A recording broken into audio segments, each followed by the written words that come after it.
Gaur 21, mende berriak dakarkigun etorkizuna irudikatzeko lurraldea. Gaur 21, Eusko Ikaskuntzak eta Euskadi Irratiak elkarlanean ekoiztutako saioa. Ongi etorri Eusko Ikaskuntzaren Gaur 21 saiora.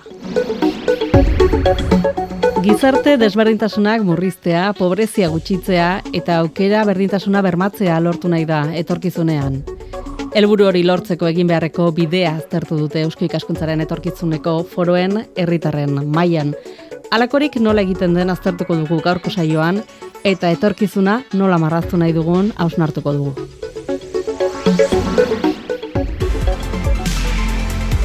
Euskadi Irratian, Gaur 21. Gizarte ongizatea lortzeko egin beharrekoak zehaztea du helburu Eusko Ikaskuntzaren sozioekonomia eremuak antolatutako herritarren foro horrek. Horretarako, eredu propioa eraikitzeko lanari buruzko gogo eta mahai gaineratu dute partaideek. Halaxe adierazi du Imanol Esnaola, gaindegiako kideak. 3 alor ezberdinetan banatu dugu edo estrukturatu dugu erreflexio hau. Alde batetik ezberdintasuna eta pobrezia, pentsatuz ezberdintasuna eta pobrezia badagoela hor kezka bat eta arazo bat eta berez badagoela erreflexio importante bat egiteko aukera, bazterketa ezberdintasunetik eta pobreziatik eta enplegutik eta pixkat ezberdinduz bazterketa eta baita ere zaintzen kontua, dependentzia, zahartzea eta eraberean zaintzari buruzko erreflexioa.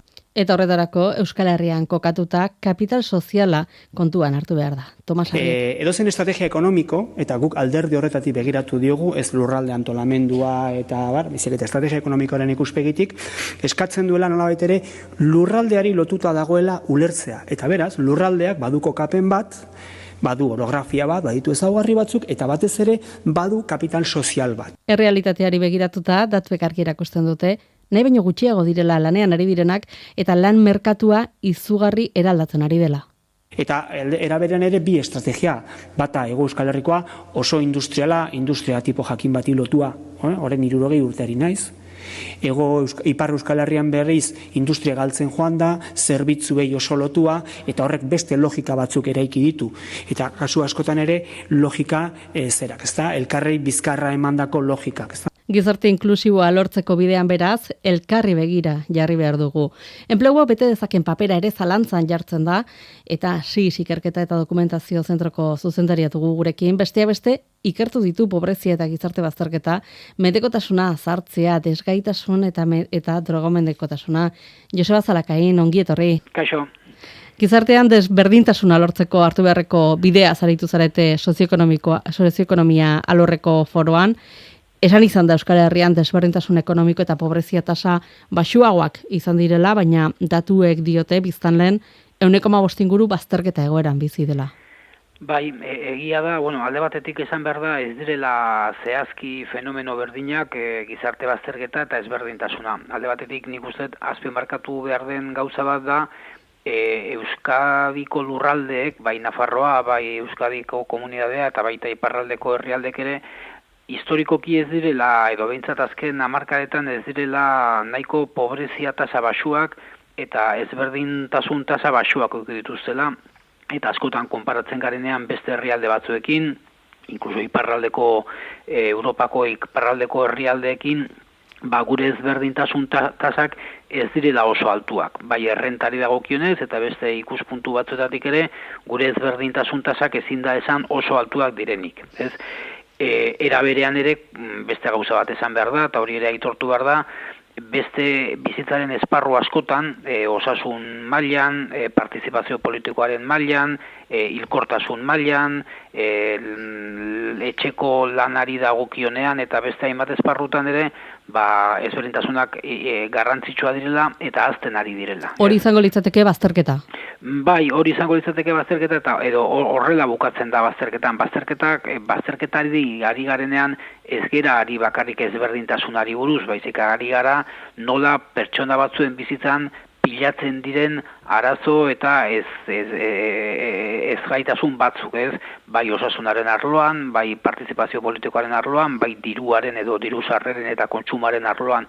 Orduan pertsona edo familia batetan horrelako gabeziak pilatu egiten direnean, gainera iraunkor batetan, orduan horri buruz, kasu horietan hitz egin dezakegu bazterketa edo esklusioari buruz. Aukera berdintasunez ariko ginake? Bai, aukera ezberdintasuna azkenean pilpilean eta horratzean dagoen egoera eta arazo bat da, gaur egun ikusten ari garena da, beste garai batzuetan gertatzen ez zen bezala, nolako familian hasi edo jaio eta hasi zaren, gero eta gehiago baldintzatzen duela, zenbat eta nolako aukerak edukiko dituzun. Alegia, aukera gehiago izango dituzu, diru edo aukera eta ikasketa gehiago dituzten familietan jaiozkero, aukera handiagoak izango dituzu ikasketa eta posizio ona lortzeko.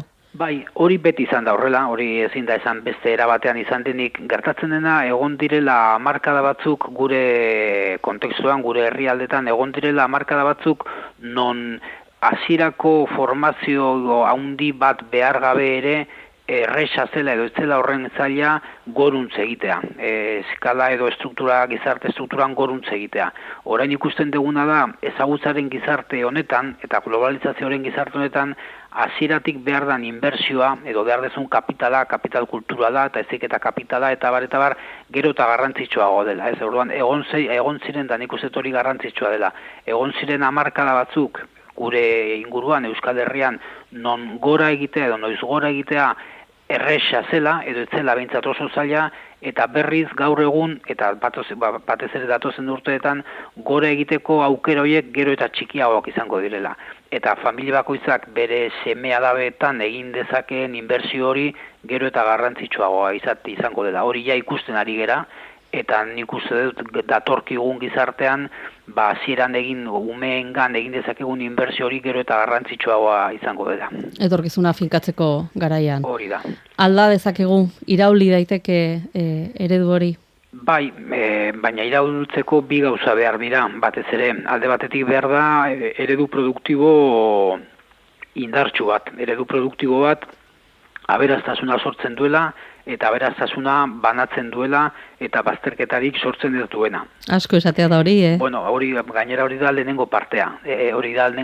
Badaude herrialde batzuk hori daukatene, baina gero bigarren parte bat behar da, eta da gizarte politika eraginkor batzuk, eta batez ere redistribuzio hori edo lan merkatu horretan gaizki joan zaienei, alde batetik behar duguna da, jendea prestatu, eta ondo prestatu datozen ekonomian eta datozen eredu produktiboetan behar bezala aritzeko, baina gero behar duguna da jende ondo joan ez zaion jende horri laguntzeko gizarte politikak. Gizarte politika zen nahi du diru laguntza sarrera sistemak eta gizarte zerbitzu eta osasun zerbitzu eta hezkuntza zerbitzu potente batzuk. Oran, bi gauzak ez baldin baditugu, ez baldin badaukagu eredu produktibo barneratzaile bat edo esklusiorik sortzen ez duena, eta ez baldin baditugu gizarte politika indartsu batzuk, eredu horri buelta ematea oso zaila da.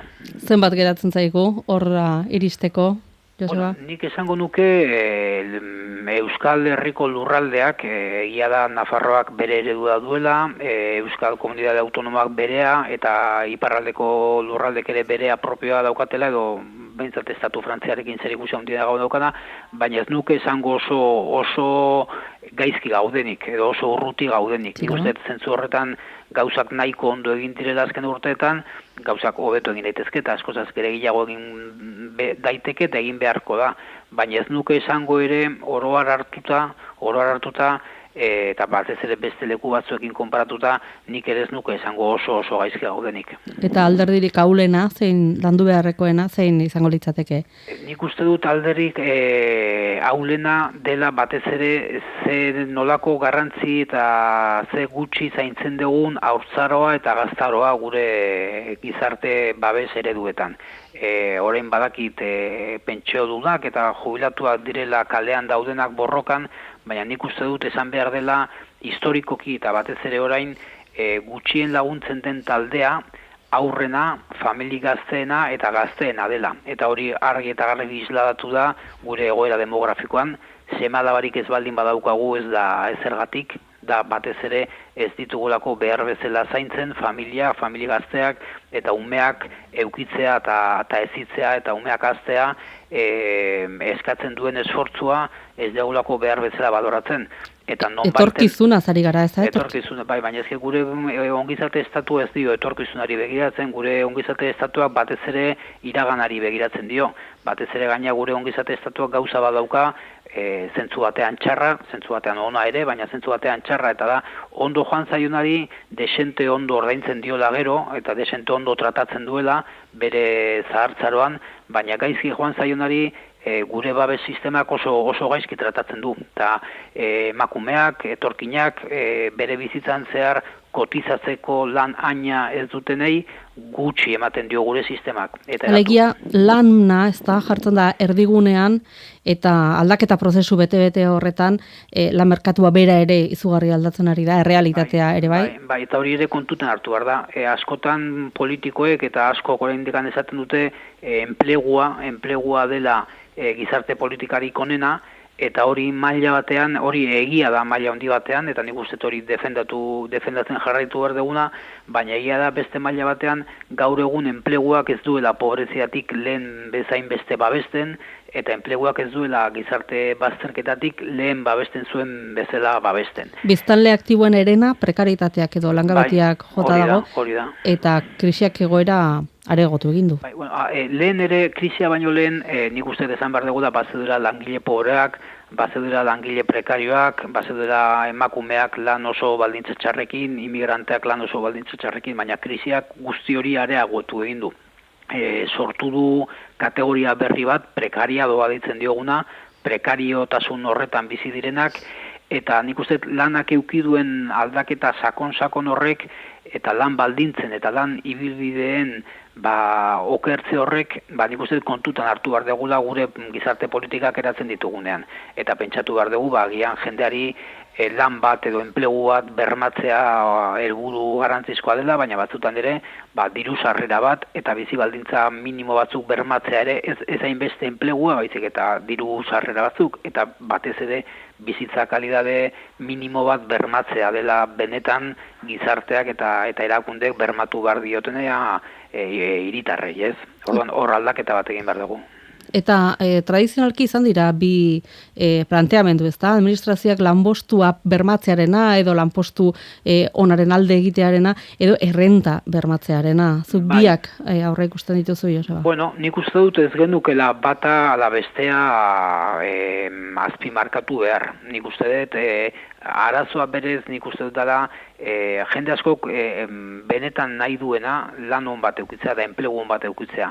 Beste pertsona batzu nahi dutena da errenta minimo bat edo diru sarrera minimo bat bermatzea. Nik uste saiatu beharko ginetekela batez ere hiritar guztiei enplegu onak bermatzen. Baina hori ezinezkoa denez, saiatu barkinateke baita ere, eta era berean, ez bata ala bestea aukeratuz, baina baizik eta era berean lan edo enplegurik lortu ezin ez dutenei, diru sarrera minimo eta duin batzuk bermatzen. Orduan nik uste bi helburuak bateragarria direla eta alden neurrian bi helburu horiek lortzen saiatu beharko ginatekela.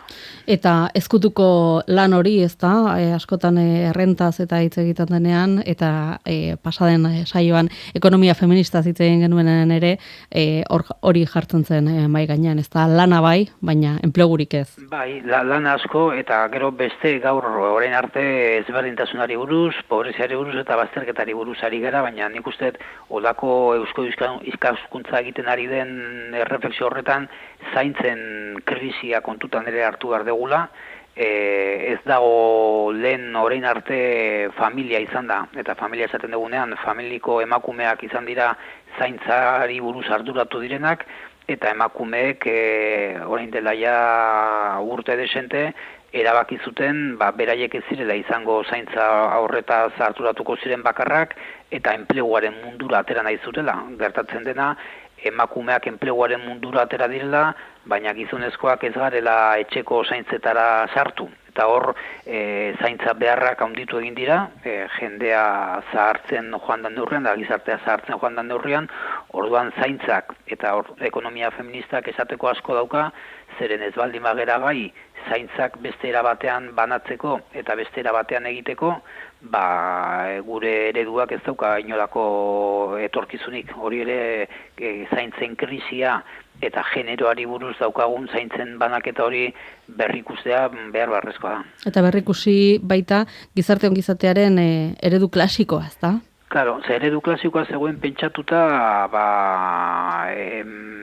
zera batzuetan, gizonezko bat, gizonezkoa lan fijo batekin, emakume bat etxean, batez ere etxean egiten zuela lana, edo lan kanpoan gutxi eta bakarrik garai batean eta batez ere etxean egiten zuela lana, familia aur desente lau edo bost aurrekin, eta jubilatu eta gero oso epe gutxiko bizi iraupenarekin. Guzti hori aldatu eginda, bizi iraupen hori handitu eginda, familiak txikiagoak dira, aldenduagoak daude, eta etxean ez du bakarrik gizonezkoak lan egiten, baizik eta gizonezkoak eta emakumezkoak. Oran guzti hori 60 edo 60 hamarkada arte gutxi gorabehera norma zena hori aldatu eginda, guztiz aldatu eginda, baina ongizate estatu ez aldatu. Ongizate estatua horrenik pentsatzen du kategoria haietan, ez? Kategoria kotizante batzuk, bizitzan zehar kotizatu egingo zutenak, eta gero jubilazio garai txiki batetan biziko zirenak. Guzti hori puskatu eginda, aldatu eginda, eta guzti hori nolabaiteko aldaketa bat eman behar diogu. Aldaketa bat eta helduenei eta gazteenei begira, nola uztartu hori? Bai, hor dago, niretzako hor dago klaberik garrantzitsuena, eta gaur ikusten ari gara manifestazioetan eta mobilizazioetan hori azkenean horren atzean hori dago. Nola izan gaitezken gai, ja jubilatuta dauden, edo dependentzia bat duten, edo zaharrak direi pertsonei laguntzen jarraitzen, baina era berean nola begiratu dezakegun baita ere gaztei eta aurrei, ez? Hor, Europan esaten da hor badago mugimendu bat esaten duena gizarte ongizate sistema izan bar dela ez hainbeste erreparazioari buruz, baizik eta preparazioari buruz, hor erderaz edo gazteleraz, preparar mejor que reparar, eta baina egia da jendea, gaur egun badagoela jendea, eta jende beti egongo da jendea, reparazio hori bakarrik behar dutenak, ez? Orduan nola aurre egin preparazioa edo prestaketari, edo aurre ikustea prebentzioa, preparazioari eta baita ere erreparazioari bi mutur horiek era berean lantzea hori da benetako ongizate sistemen benetako erronka. Eta oinarrizko berdintasun maila horiek mantentzeko politikak abian jartzea, ezta? Bai, alde batetik bi gauza egin behar dira, alde batetik eredu produktibo edo eredu ekonomiko indartsu bat eukitzea, ez da posible prekariotasunean oinarrituta dagoen eredu produktibo batekin ongizate maila minimo batzuk mantentzea, naiz eta borondate politikoa handia eduki ez baldin badago eredu produktibo eta eredu industrial indartsu bat ez da egongo gizarte ongizate sistema indartsu bat, baina eraberan hori baldin badago gai izan bar gara ere diru sarrera sistemak eta ongizate sistemak indartzen eta sortzen horren ondo bizitzan, horren ondo joan ez zaionari nolabaiteko laguntza minimo bat emateko. Orduan hor politikaren papera eta politika publikoen papera oso garrantzitsua da. Horretan al gaude, etorkizunari baikor begiratu aldi zaiokegu?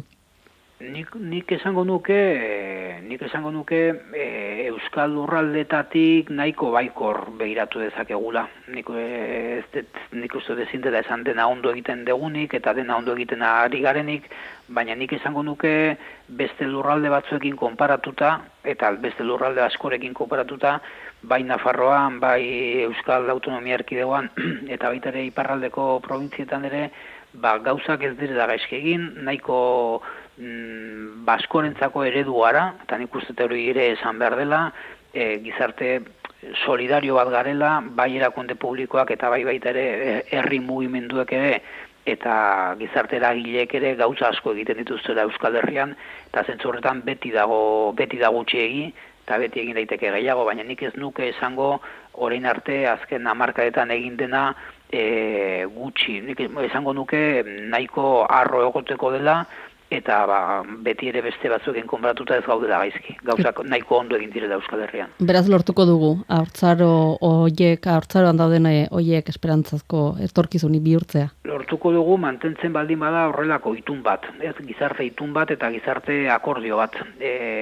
Berriz gizarte itun hori edo akordio hori puskatu egiten baldin bada, eta erabakitzen baldin badugu bakoitzak bere kabuz eta bere kasara moldatu behar dela, ez dugu lortuko. Egia da... Ez alda 21. mende honetako arriskuetako bat? Bai, baina beste arrisku bat da pentsatzea, bakoitzak pentsatzeak ez da hor sortzen ari den polarizazio hori oso ondo joaten zaienai eta oso gaizki joaten zaienei eta oso ondo joaten zaiena arrisku handiena da pentsatzea beraiek bere kabuz nahiko ondo joango zaiela eta besteak atzean ustea.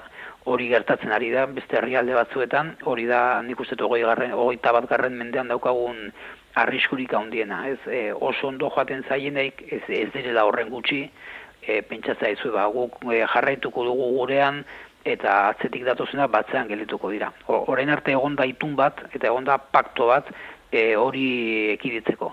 Pakto hori buskatzen baldin bada, orduan ez dugu hori lortuko. Zentzu horretan kezkatzeko arrazoiak ere badaude.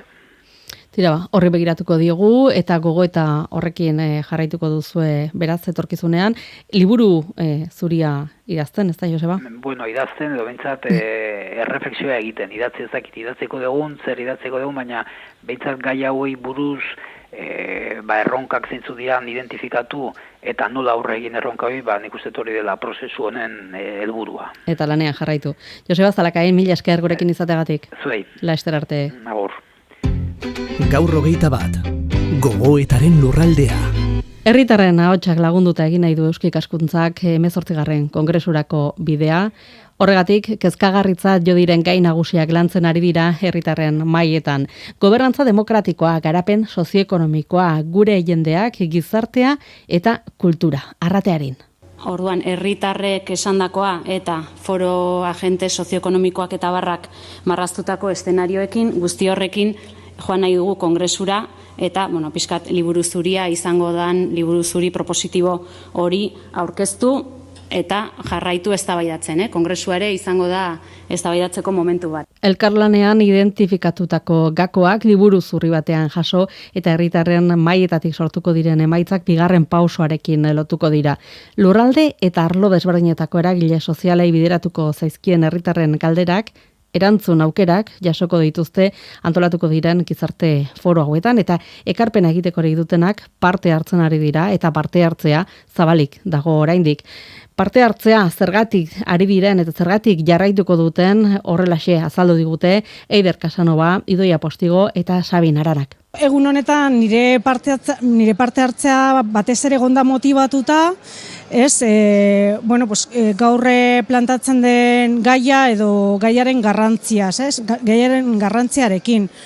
Ikusten dut gai transversala den heinean oso garrantzitsua dela herria eraikitzeko urratsak eman behar ditugulako, herria definitzeko ere irizpideak ere erabaki behar ditugulako, prozesu parte hartzailea den heinean oso interesgarria iruditu zait, metodologia parte hartzaileare oso interesgarria iruditu zait, eta ni parte hartzen ari naiz ongi izateko mahai batean.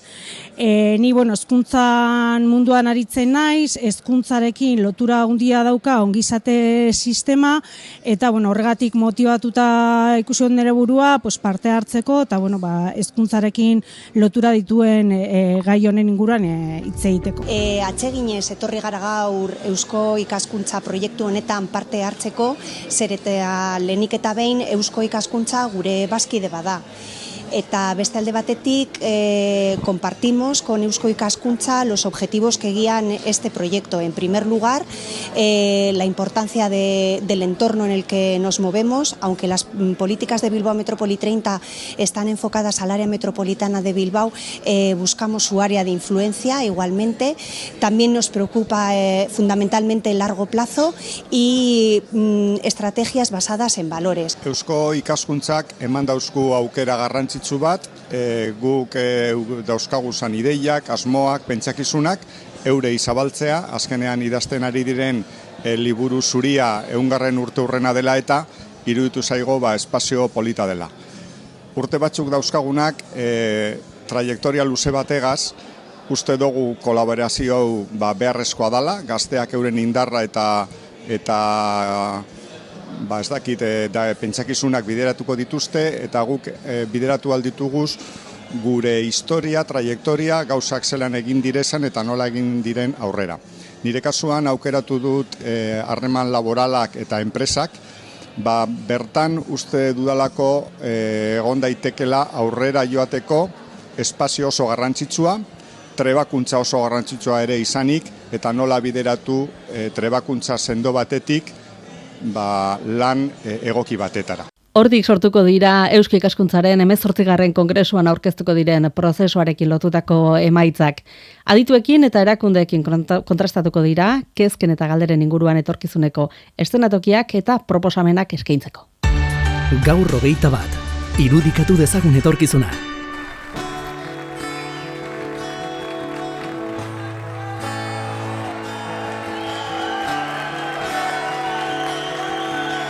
Bagoa, 15 egun barru bueltatuko gara, beste gogoeta bat mai gaineratu asmoz.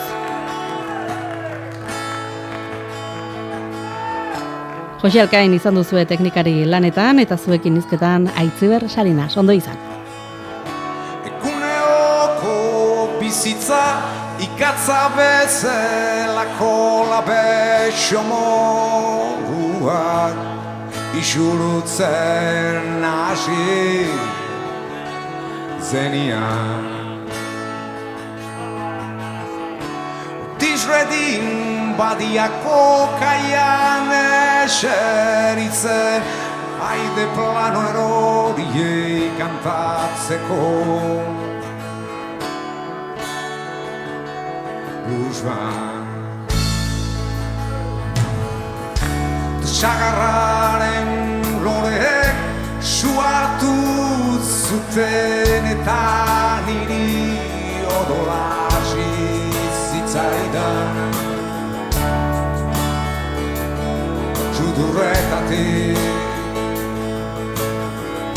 Baldosa xuiko komuna publikotan pornografia irakurtzen ari nintzenian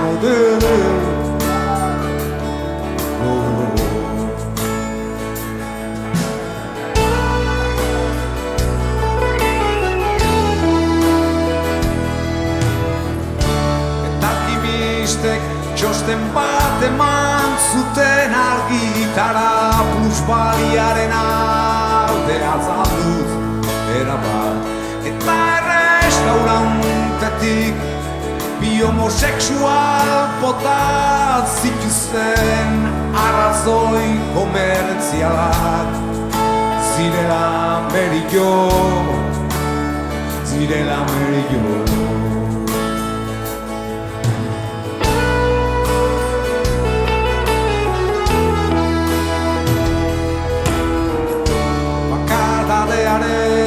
milaka kopia imprimatu ziren neguaren jatetan geundelako eta ene osaba batek postale bat izkribatu zian estoa ene urte betetzia zelako estoa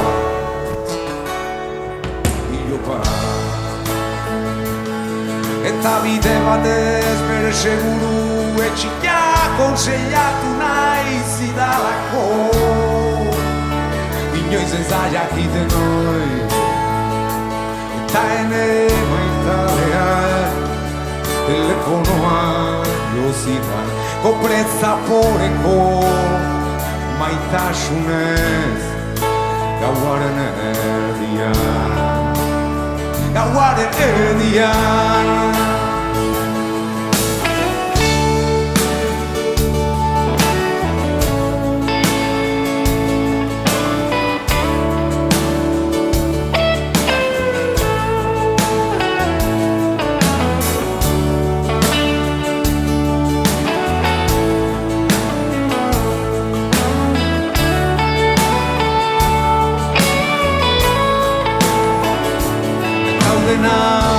eguneroko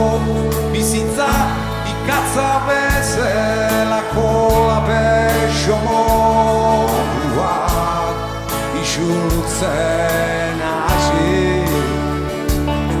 zenian.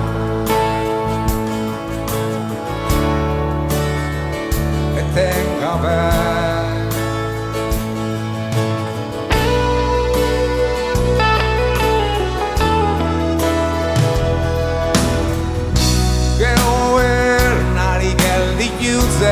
ibaiat zerutik aterka bellausitako esperman.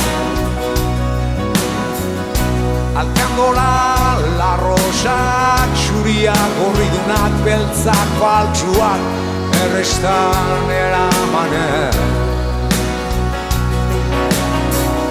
Eta aste berian niputa bat nahi zoiuztatu zuen ezkontza despedidan xampan.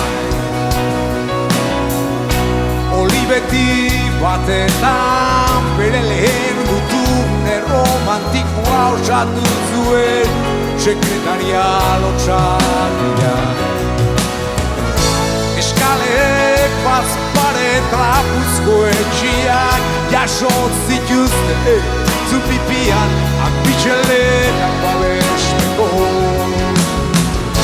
Gainagorriak supermerkatuari erasotzioten altxabesua da itxaupak hauertiak.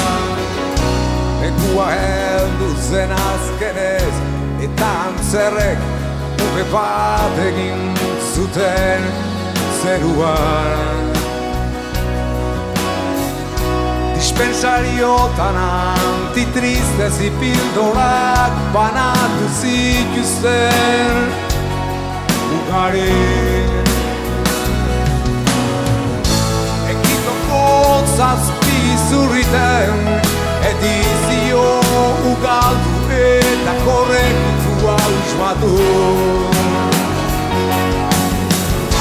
Zorionak gramoka saltzeai ekin zioten kronoain gehu eta kerubinen. Virtute kardinalek igotze desnaturala eman zuten Erromako boltsan. Mila liburu erregalatu zituzten bankuekora eta bereziki labora ematia.